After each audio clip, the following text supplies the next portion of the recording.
Bienvenidos nuevamente a este tu canal, Pax et Bonum a Totus, paz y bien para todos.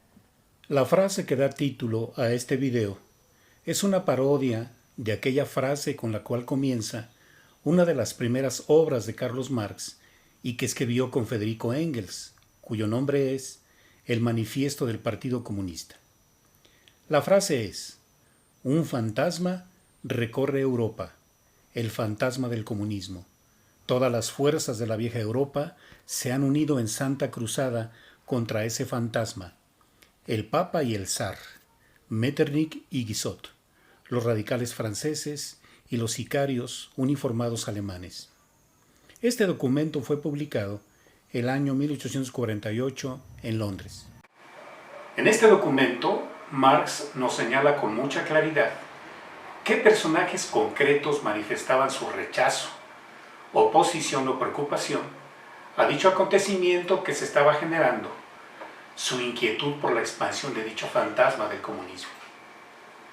Hoy, a 171 años de la publicación del documento, donde se encuentra esa famosa frase, se desliza a veces con sigilo y las más de las veces de manera casi escandalosa el fantasma de la ideología de género.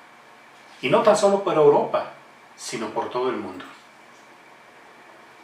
Hoy, ante este nuevo fantasma, la reacción del Papa Bergoglio es imprecisa en cuanto a lo que dice, puesto que su lenguaje ha sido casi siempre ambiguo.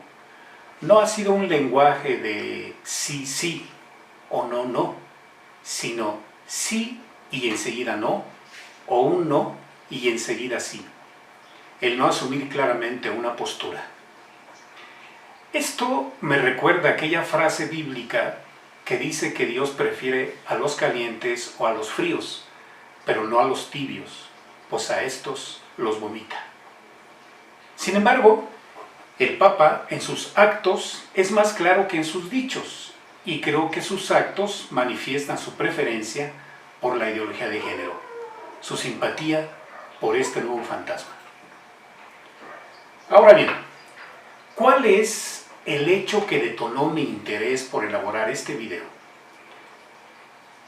Te digo que fue cierta información que expuso una agrupación invitada en una de las mañaneras del presidente Andrés Manuel López Obrador. Precisamente fue la mañanera del día 17 de mayo del 2019. Veamos qué pasó. Muy buenos días a todas y a todos. Hoy las personas de la diversidad sexual siguen viviendo con miedo. Miedo a expresar sus sentimientos y sus afectos hasta con sus familias. Miedo a hacer cosas tan cotidianas como ir a la escuela, ir al trabajo, incluso miedo a salir a la calle. Y tienen miedo porque son rechazadas en sus hogares, son despedidas de sus trabajos, son agredidas en las escuelas y acosadas en las calles. Peor aún, son víctimas de crímenes motivados por el odio, solo por ser quienes son. Y no es justo que las personas vivan con miedo solo por ser quienes son. Como ha dicho el señor presidente, este gobierno ha establecido con claridad que nadie se quede atrás, que representará a todas las personas, ricas y pobres, del campo y de la ciudad, de todas las corrientes de pensamiento y de todas las orientaciones sexuales e identidades de género. Y no se trata solo de palabras. Hablamos de acciones concretas para transformar la vida de las personas. Enunciaré solamente algunas de estas acciones. Los servicios de salud serán dignos y apropiados para las personas de la diversidad sexual. Las instituciones de este sector están comprometidas con que se aplique correctamente el protocolo de atención a esta población. También se impulsan acciones de inclusión laboral que garanticen que todas las personas tengan las mismas oportunidades sin importar su identidad o su orientación. Entre otras acciones, reforzaremos la norma mexicana de igualdad laboral y no discriminación para que mejoren las oportunidades para todas y para todos.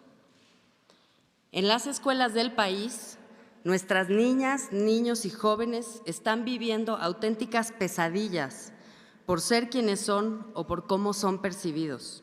No podemos permitir que nuestras escuelas sigan siendo espacios de discriminación y de violencia. En el acuerdo educativo recién publicado ya se indica que el sistema educativo será inclusivo y respetuoso de las diferencias. En conjunto, autoridades, maestros y el resto de la comunidad escolar trabajarán para volver realidad este derecho. Para que las investigaciones sobre crímenes de odio sean efectivas y la atención a las víctimas sea digna, todas las procuradurías y fiscalías del país deben atender el protocolo de actuación en los casos que involucren a esta población. Con estas y otras acciones no se pretende otorgar derechos especiales a nadie. El propósito es eliminar la discriminación que impide que las personas ejerzan sus derechos. Otro ejemplo más es la medida que ayer anunció la Secretaría de Relaciones Exteriores. Cualquier pareja, sin importar su orientación sexual, podrá contraer matrimonio en los consulados de nuestro país. Esta mañana, el presidente de México emite un decreto por el cual declara el 17 de mayo no solo como el Día Nacional de la Lucha contra la Homofobia, sino también contra la lesbofobia, la transfobia y la bifobia. Para alcanzar la paz que tanto anhelamos, debemos empezar por combatir nuestros prejuicios. Nos lastiman y dividen a las familias y a la gente. Apoyemos las acciones que pueden impulsar esta transformación social. Todas y todos podemos aportar algo. Muchas gracias. En el discurso de la señorita Alejandra Hartz, encontramos cierto tipo de palabras o ideas que se han ido integrando al lenguaje cotidiano de la mayoría de seres humanos en todo el mundo y que tiene mucho que ver con lo que conocemos como ideología de género. Las palabras que dijo la expositora son orientación sexual, identidad de género, diversidad sexual, igualdad, discriminación, por ser quienes son, crímenes de odio, derechos humanos, matrimonio homosexual, homofobia, transfobia, lesbofobia, prejuicios y la decisión política de que cualquier pareja, sin importar su orientación, podrán contraer matrimonio en los consulados de nuestro país. Conviene que nos preguntemos, ¿por qué todos los seres humanos debemos tener una actitud de mucha atención, de cuidado, ante la presencia de este nuevo fantasma de la ideología de género, que poco a poco se ha ido instalando casi en todo el mundo y con un fuerte apoyo de los gobiernos de los países donde se ha decidido su instalación? ¿Qué ha estado ocurriendo en los países donde se ha estado instalando la ideología de género? Veamos 3 casos en América Latina: Perú, Colombia y Argentina. Padres de familia se organizan en Perú en rechazo a la ideología de género. La plataforma Padres en Acción convocó movilizaciones en defensa de la inocencia de los niños. Las concentraciones se celebrarán simultáneamente en 7 ciudades de la región sur del Perú el sábado 4 de mayo.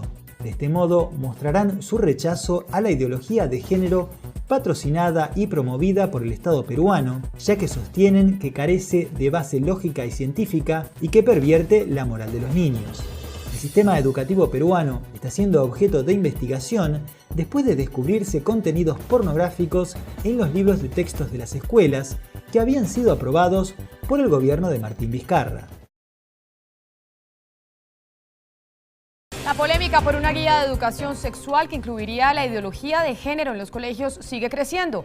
La Iglesia Católica respalda la marcha que padres de familia y organizaciones civiles convocaron para mañana en contra del Ministerio de Educación.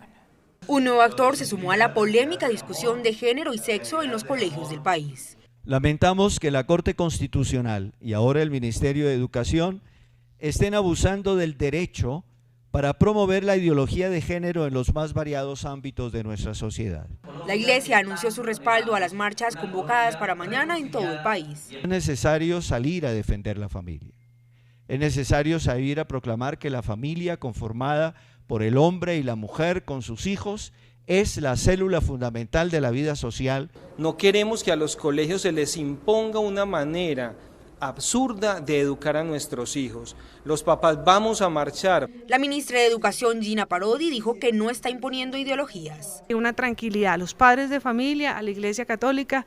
Este Ministerio de Educación no está llevando lo que algunos denominan ideología de género ni a colegios ni a ninguna parte. La ideología de género a la que hacen referencia tiene que ver con una cartilla contratada por el Ministerio de Educación en la que se lee que no se nace siendo mujer u hombre, sino que se aprende a hacerlo de acuerdo con la sociedad y la época en la que se crezca. Es una cartilla que fue publicada en la página web del Fondo de Poblaciones de Naciones Unidas.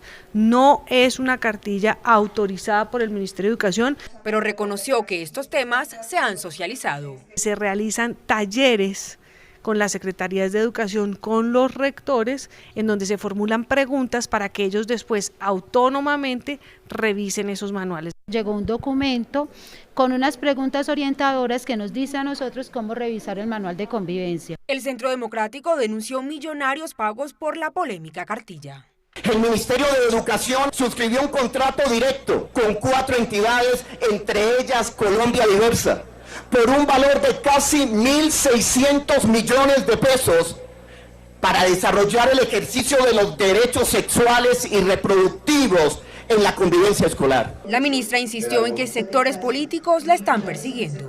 Siempre he dicho la persecución del procurador contra mí. La Procuraduría pidió que la ministra se retracte o la demandará. Las marchas iniciarán mañana desde las 2 de la tarde en todo el país.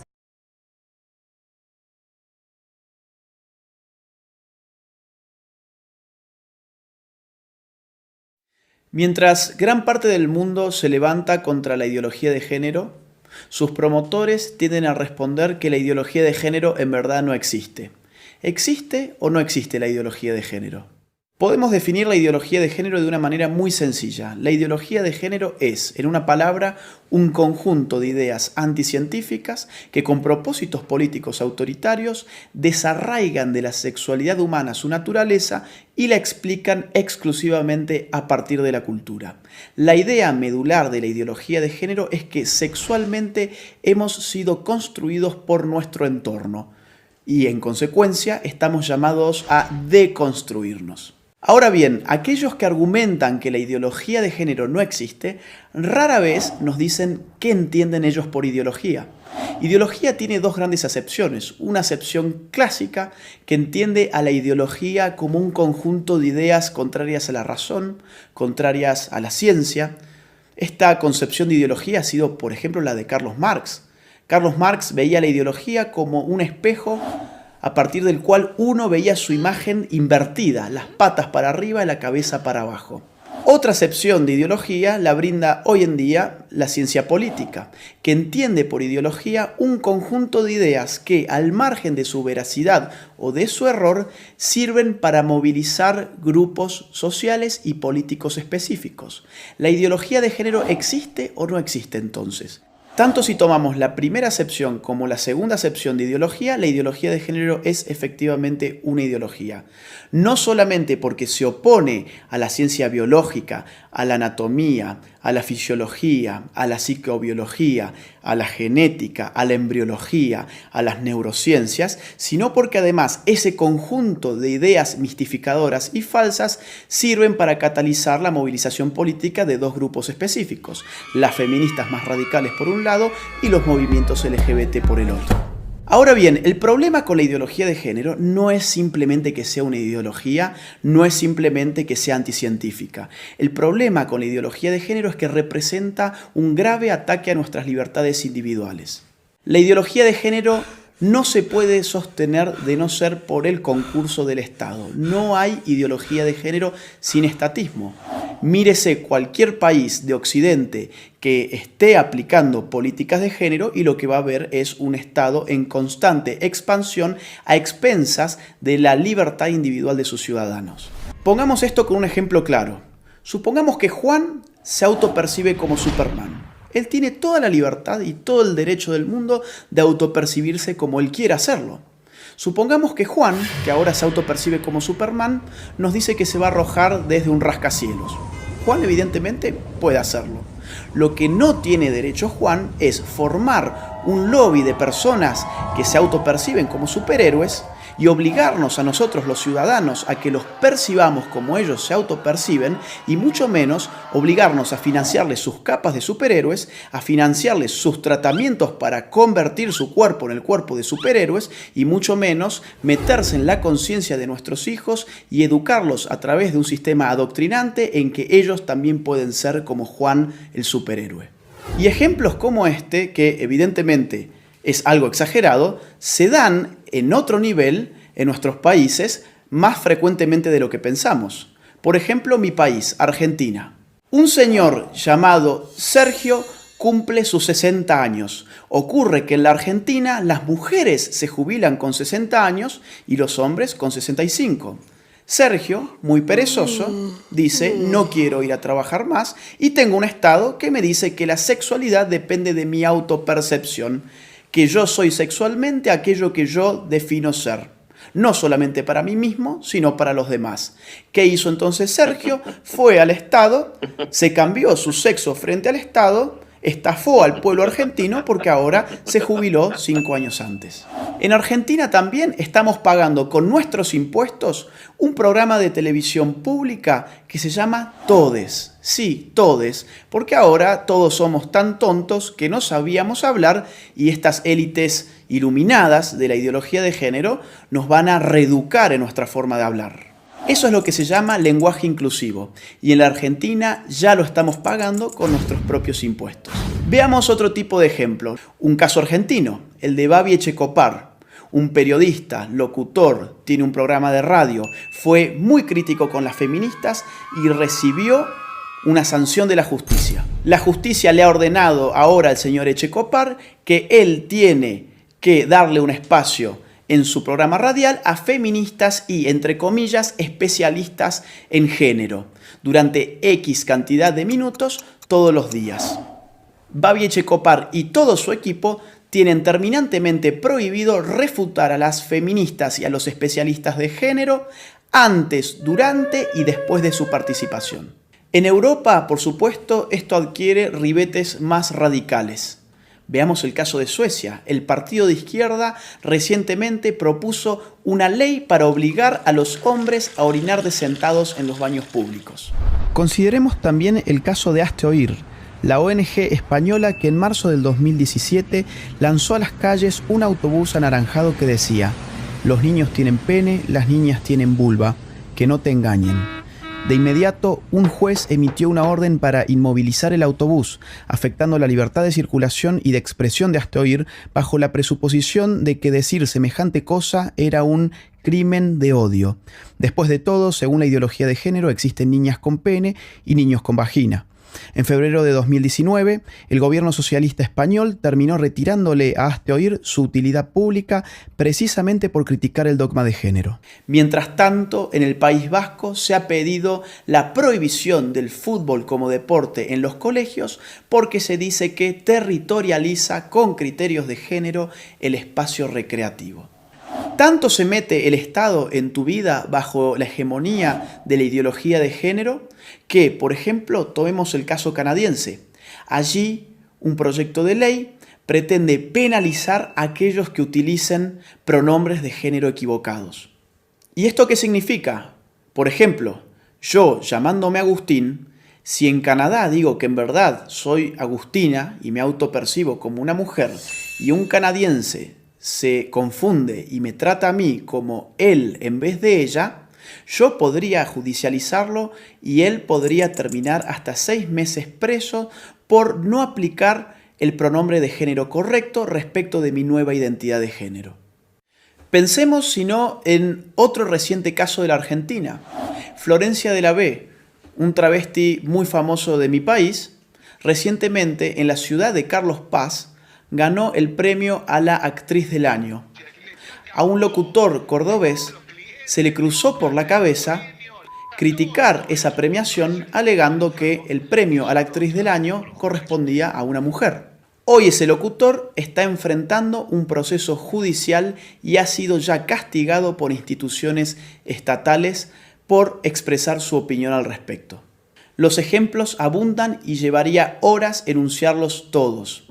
Lo bueno es que en América Latina tenemos todavía la posibilidad de levantarnos. Todavía estamos a tiempo para decirle no a la ideología de género, sí a la vida, sí a la familia, sí a la libertad. La ideología de género ofrece liberación, pero uno da vuelta a la página y se encuentra en todos los casos con una nueva prohibición. Se encuentra con un Estado avasallando los derechos individuales de sus ciudadanos, aumentándole los impuestos, diciéndoles qué pensar, qué no pensar, cómo hablar y cómo no hablar. Nadie que defienda verdaderamente la libertad individual puede estar en favor de una ideología que no solamente amplifica las dimensiones del Estado, sino que se mete con lo más íntimo del ser humano, con su conciencia. Por eso es imprescindible, ahora más que nunca, y aprovechando la pluralidad de fuentes que la red nos ofrece, salir finalmente de la ignorancia, contrastar las informaciones para poder tener una opinión verdaderamente propia y libre.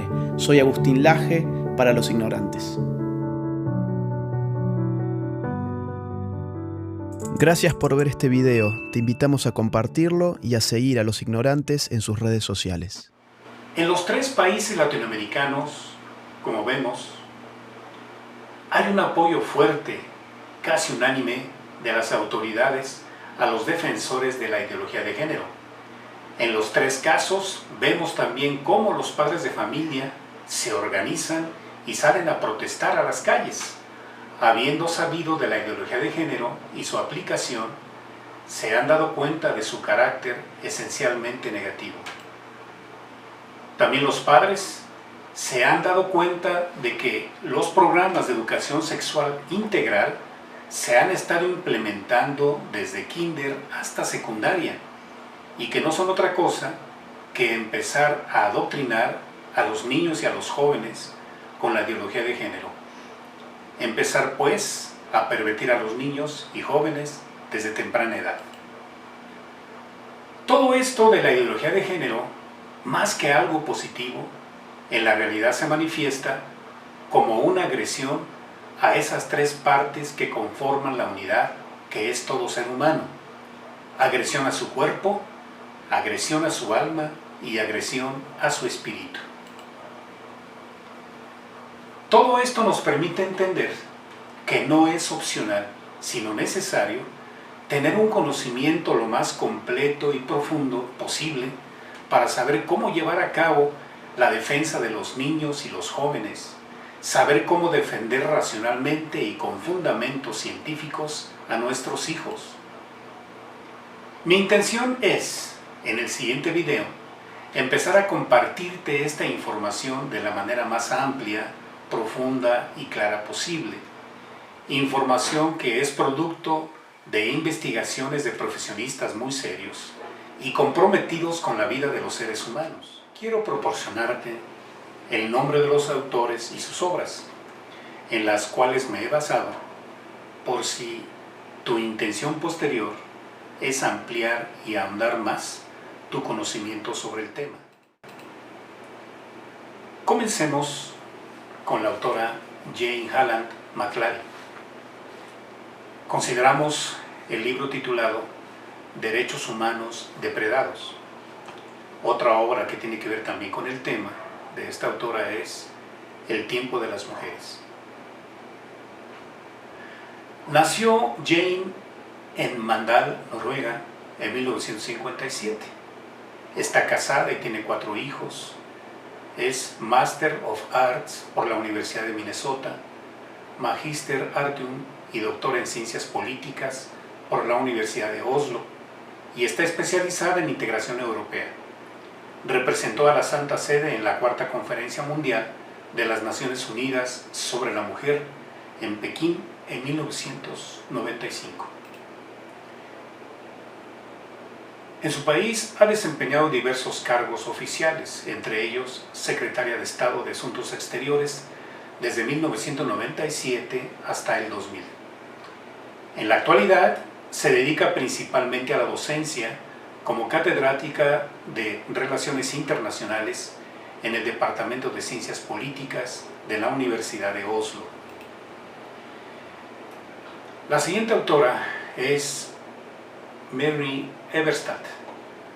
El título de la obra es Adán y Eva después de la píldora. Escritora estadounidense, se graduó magna cum laude en 1983 en la Universidad de Cornell, investigadora en la Hoover Institution de la Universidad de Stanford y editora de la Policy Review, revista bimestral de ensayo de la institución Hoover de 1984 a 1985, fue asistente especial del embajador Jane Kirkpatrick y de 1985 a 1987 fue miembro del Departamento de Estado de los Estados Unidos y redactora de discursos para el entonces secretario de Estado George P. Shultz. Se centra en cuestiones sociales y culturales.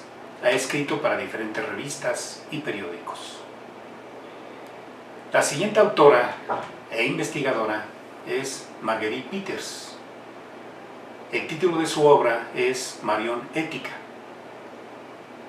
Ella es periodista norteamericana que nace en 1963 en Nueva York, especializada desde los años 90 en organizaciones internacionales. Ha estudiado en profundidad los distintos aspectos del nuevo orden mundial que surge después de la Guerra Fría. Es autora de más de 300 informes sobre el cambio global y cultural, basados en sus entrevistas con expertos en la gobernanza mundial. A través del Institut Dialogue Dynamics, fundado por ella en Bruselas, difunde información, análisis y una amplia gama de material educativo sobre los retos de la ética posmoderna a la luz de los valores permanentes.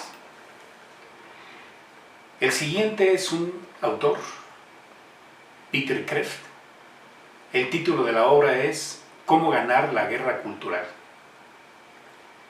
Nace en Paterson, Estados Unidos, en 1937. Es uno de los mejores filósofos católicos norteamericanos. Sus ideas provienen de la tradición religiosa y filosófica, especialmente de Sócrates, Tomás de Aquino, Chesterton y C.S. Lewis. El siguiente es el mismo Papa Pablo VI, que escribió el documento Humane Vitae. Acta encíclica de Pablo VI que habla sobre la regulación de la natalidad, documento en un principio vituperado ampliamente y hoy un documento digno de ser revisado, entre muchas otras cosas, por su carácter casi profético. Tenemos nuevamente a una gran filósofa, G.E. Ascombe. El título del libro es Una profecía para nuestro tiempo, recordar la sabiduría de Humane Vitae.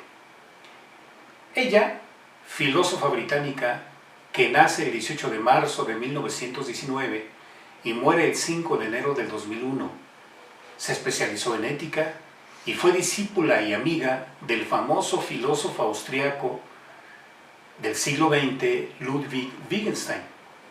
El gran filósofo la nombró junto con Ruth Rees y George Henrik von Wright como su ejecutor literario, y después de su muerte en 1951 fue responsable de editar, traducir y publicar muchos de los manuscritos y cuadernos del famoso filósofo. Estudió en la Universidad de Oxford y ocupó la cátedra de filosofía de Cambridge entre 1970 y 1986. La siguiente autora e investigadora es Gabriele Kubi. El título de su obra es La revolución sexual global, la destrucción de la libertad en nombre de la libertad. Gabriele Kubi nace en Constanza, Alemania, en 1944. Se tituló en Sociología en la Universidad de Berlín y completó su maestría en Constanz. Es una conversa católica, sobrina de Werner Heisenberg. También se le conoce como crítica desde un punto de vista moral de la serie de Harry Potter.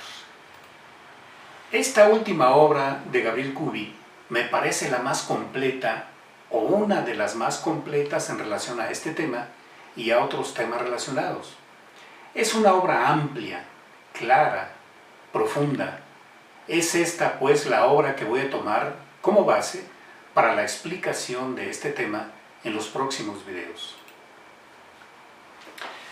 Probablemente 3 meses atrás, leyendo un libro extraordinario de John Senior titulado La muerte de la cultura cristiana, me encontré al principio de la introducción, escrita por el doctor en filosofía David Allen White, una interesante anécdota que muy probablemente nos permita comprender de manera general lo preocupante y delicado de la ideología de género y otros temas afines. Dice el filósofo al inicio de la introducción: el 21 de mayo de 1972, Laszlo Toth, un geólogo australiano húngaro de nacimiento, atacó la escultura de la Piedad de Miguel Ángel en la Basílica de San Pedro en Roma. Mientras corría hacia la estatua con un martillo en su brazo en alto, proclamaba: «Yo soy Jesucristo resucitado de entre los muertos». Cuando el asalto sobre el mármol había roto el brazo de la Virgen a la altura del codo, había sacado una porción grande de las cejas y aplastado la nariz. No se presentaron cargos contra él, dado que al mismo tiempo que el mundo miraba horrorizado, las autoridades estaban convencidas de que solo un loco podría cometer un acto como ese. Pasó 2 años en un hospital psiquiátrico italiano y luego fue liberado y deportado a Melbourne, Australia. El susodicho sujeto murió el 11 de septiembre del 2012. Me sorprende mucho la significación de este acontecimiento que tiene precisamente para el filósofo que escribió la introducción de este libro. Afirma el filósofo: este solo acto contiene en sí toda la locura de los últimos siglos, la creencia de que el hombre se ha convertido en Dios. Este nuevo hombre, creído Dios, o estos hombres Laszlo Toth, en las últimas 7 décadas, han crecido de manera exponencial y su intención de ellos es derribar todo aquello que impida la realización de una libertad absoluta, cuando este mismo hombre ha pregonado paradójicamente que todo es relativo. Estos Toth se dan cuenta de que para lograr su propósito deben demoler el fundamento de la civilización occidental, es decir, todo aquello que tenga que ver con la cultura grecorromana y la cultura judeocristiana. Se equivocó el filósofo alemán Friedrich Nietzsche cuando pensó que lo que seguía era la generación de los superhombres, pues lo que se va perfilando son unos monstruos con una inaudita prisa de devorarse a sí mismos.